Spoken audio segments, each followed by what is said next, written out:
fil aluminium de 4 mm. Ce fil aluminium est très épais et très dur à manipuler, il est également très dur à couper, mais quand on a la technique, tout semble tout de suite plus facile.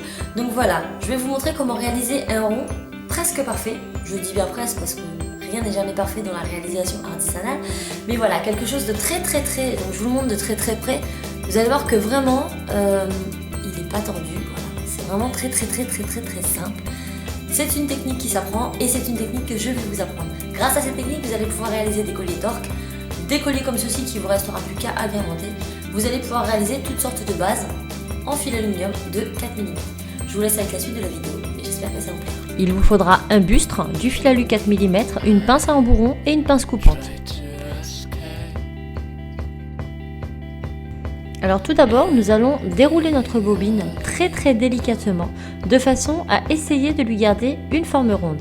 Ensuite, nous allons le positionner sur notre bustre, donc je précise que le bustre est optionnel, il va plus principalement nous servir à garder nos mesures.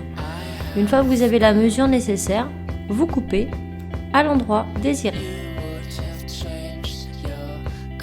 Pour ce projet, je vous déconseille de prendre de la flush cutter pour couper le fil en 4 mm car ça va vraiment l'endommager, donc prenez une pince coupante traditionnelle.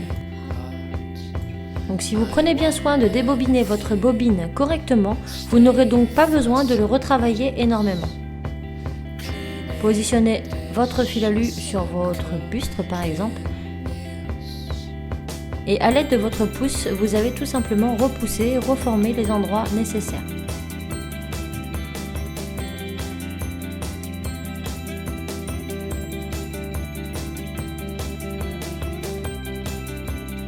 Ensuite, avec la pince à embourron, il vous suffira de réaliser des boucles. Là, je vais en réaliser une pour une extrémité, pour ne pas que le fil vienne nous griffer la peau.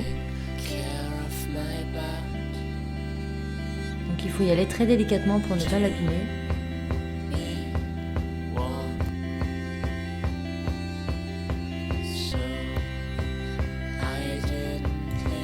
Toujours à l'aide de mon pouce, je viens reformer les arrondis.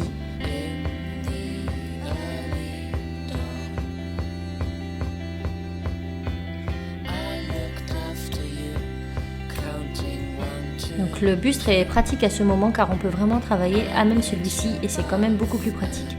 Ensuite, finalisez vos boucles, il vous restera plus qu'à décorer votre collier.